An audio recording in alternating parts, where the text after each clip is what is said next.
ಇನ್ನೊಂದ್ಸಲಿ ಅಲ್ಲ ಮತ್ತೊಂದ್ಸಲಿ ಏನಾರು ಒಂದು ಸಣ್ಣ ಹಿನ್ನಡೆ ಇವತ್ತೇನಾರ ಒಂದು ಸಣ್ಣ ಮಟ್ಟದಲ್ಲಿ ಕಂಡಿದ್ರು ಜನ ಈಗ ಭಾಳ ಈಗಲೂ ಜನ ನೋಡ್ರಿ ಯಾರಲ್ಲೂ ಆ ಮೂಢ ಇರಲ್ಲ.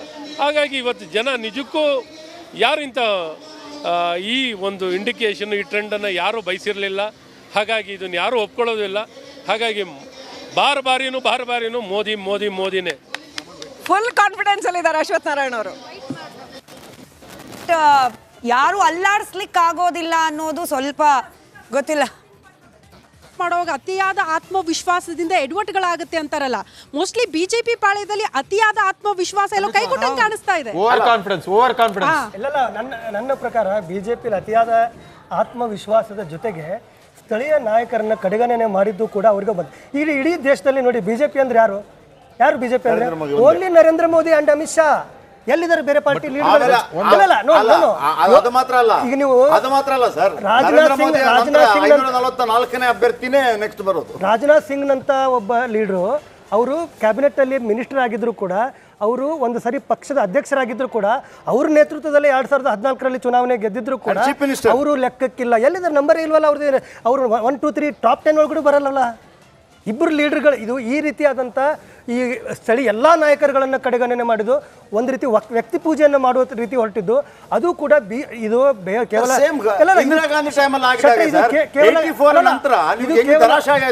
ಕೇವಲ ಕಾಂಗ್ರೆಸ್ ಅಥವಾ ವಿರೋಧ ಪಕ್ಷಗಳ ನಾಯಕರ ಅಭಿಪ್ರಾಯ ಅಲ್ಲ, ಬಿಜೆಪಿಯಲ್ಲಿರೋ ನಾಯಕರ ಅಭಿಪ್ರಾಯವೂ ಇದೇ ಆಗಿದೆ. RSSನಲ್ಲಿರೋರ ನಾಯಕರು ಅನೇಕ ಪ್ರಮುಖರ ಅಭಿಪ್ರಾಯವೂ ಇದೇ ಆಗಿದೆ. ಒನ್ ಮ್ಯಾನ್ ಈ ಲೀಡರ್ಶಿಪ್ಪನ್ನು, ಈ ವ್ಯಕ್ತಿ ಪೂಜೆಯನ್ನು ಯಾರು ಕೂಡ ಒಪ್ತಾ ಇಲ್ಲ. ಅದು ಕೂಡ ಈಗ ಉದಾಹರಣೆಗೆ ಉತ್ತರ ಪ್ರದೇಶದಲ್ಲಿ ಯೋಗಿ ಆದಿತ್ಯನಾಥ್ ನೀವು ಯಾವ ರೀತಿ ಅವ್ರನ್ನ ನಡಿ ಈಗ ಶುರು ಮಾಡೋಣ.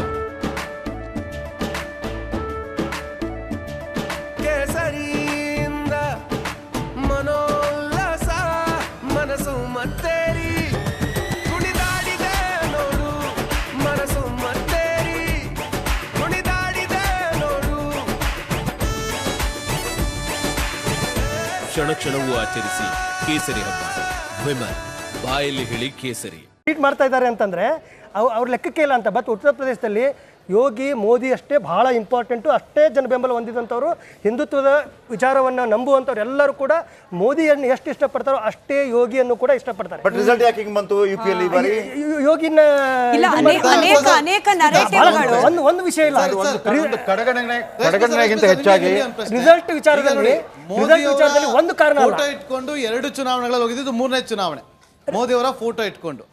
ಈಗ ಮೋದಿಯವರ ಫೋಟೋ ಇಟ್ಕೊಂಡು ಹೋದ್ರೂ ಕೂಡ ಈ ನಂಬರ್ ಬರ್ತಾ ಇದೆ ಅಂತಂದ್ರೆ ಇಲ್ಲ ಒಂದ್ ಕಡೆ ವೇವ್ ಕಂಪ್ಲೀಟ್ ಆಗಿ ಡೌನ್ ಆಗಿದೆ. ಆಂಟಿ ಇನ್ಕಮ್ ಎಲ್ಲದಕ್ಕೂ ಒಂದು ಲಿಮಿಟ್ ಅಂತೀರ, ಎಲ್ಲದಕ್ಕೂ ಒಂದು ಸ್ಯಾಚುರೇಷನ್ ಪಾಯಿಂಟ್ ಅಂತೀರ. ಯಾವುದು ಕೂಡ ಪರ್ಮನೆಂಟ್ ಅಲ್ವಲ್ಲ, ಯಾವುದೊಂದು ಪರ್ಮನೆಂಟ್ ಅಲ್ವಲ್ಲ. ಒಂದು ವ್ಯತ್ಯಾಸ ಏನು ಅಂತಂದ್ರೆ 10 ವರ್ಷಗಳ ಕಾಲ UPA ಅಧಿಕಾರದ ಅವಧಿಯಲ್ಲಿ ಕಾಂಗ್ರೆಸ್ ಪಕ್ಷ ಏನ್ ಮಾಡ್ಬಿಡ್ತು, ಪ್ರಧಾನಮಂತ್ರಿನೇ ಬೇರೆ ಪಕ್ಷದ ನಾಯಕರೇ ಬೇರೆ ಮಾಡ್ಬಿಟ್ಟು ಪ್ರಧಾನಮಂತ್ರಿ ಪದವಿಯನ್ನ ತೀರಾ ಅಪಮೌಲ್ಯಗೊಳಿಸ್ಬಿಟ್ರು. ಆದ್ರೆ ನರೇಂದ್ರ ಮೋದಿ ಬಂದ್ಮೇಲೆ ರಾಜಕೀಯ ಜವಾಬ್ದಾರಿನೂ ಅವರೇ ನಿರ್ವಹಿಸ್ತಾರೆ, ಆಡಳಿತ ಜವಾಬ್ದಾರಿನೂ ತಾನೇ ನಿರ್ವಹಿಸ್ತಾರೆ. ಗುಜರಾತ್ ಟೌನ್ ರಾಜ್ಯದಲ್ಲಿ ಯಾವುದೇ ಜಾತಿ ಬಲ ಇಲ್ಲದಿರೋ ವ್ಯಕ್ತಿ, ಮೇಲ್ಜಾತಿ ಮೇಲ್ಮಧ್ಯಮ ವರ್ಗ ರಾಜವಂಶದ ಹಿನ್ನೆಲೆ ಇರೋ ವ್ಯಕ್ತಿ 23 ವರ್ಷಗಳಿಂದ ಸತತವಾಗಿ ಒಂದೇ ಸ್ಥಾನದಲ್ಲಿದ್ದಾರೆ ಅಂತಂದ್ರೆ ಆತನಲ್ಲಿ ಏನೋ ಗುಣ ವಿಶ್ವಾಸತೆಯನ್ನು ದೇಶದ ಜನ ಗುರುತಿಸಿದ್ದಾರೆ. ಹಾಗಾಗಿ ಅವ್ರಿಗೆ ಆ ಮಹತ್ವ ಬಂದಿದೆ ಹೊರತು. ಆಮೇಲೆ ಇನ್ನೊಂದು, ಮೋದಿಯ ಸಂದೇಶವನ್ನ ಸ್ಥಳೀಯ ನಾಯಕರು ಯಾರು ಹಂಚ್ಕೊಳ್ಳೇ ಇಲ್ಲ. ಕರ್ನಾಟಕ ನಾಯಕರು ಒಬ್ಬರು ಬಾಯಲ್ಲಾದ್ರೂ ಮೋದಿ ಕಾರ್ಯಕ್ರಮಗಳು ಏನಂತ 5 ಕಾರ್ಯಕ್ರಮ ಹೇಳಕ್ ಬರಲ್ಲ ಅವ್ರಿಗೆ. ಅವರು ಜನ್ಧನ್ ಅಕೌಂಟ್ನಿಂದ ಶುರು ಮಾಡಿದ್ರು, ಸ್ವಚ್ಛ ಭಾರತ್ ಟಾಯ್ಲೆಟ್ ಕಟ್ಸೋದ್ರಿಂದ ಶುರು ಮಾಡಿದ್ರು. ಅದು ಯಾವ ವಿಚಾರ ನೀವು ಹೇಳೋದಿಲ್ಲ ಇವರು ಕರ್ನಾಟಕದವರು. ಇವತ್ತು ಗೃಹಲಕ್ಷ್ಮಿ ಯಶಸ್ವಿಯಾಗಲಿಕ್ಕೆ ಮೋದಿ ತಂದಿದ್ದ DBT ಸಿಸ್ಟಮ್ ಕಾರಣ. ಇವತ್ತು 53 ಕೋಟಿ ಬಡವರನ್ನ ಬ್ಯಾಂಕಿಂಗ್ ಮೂಲ ವ್ಯವಸ್ಥೆಗೆ ತಂದ್ರು. ಆಮೇಲೆ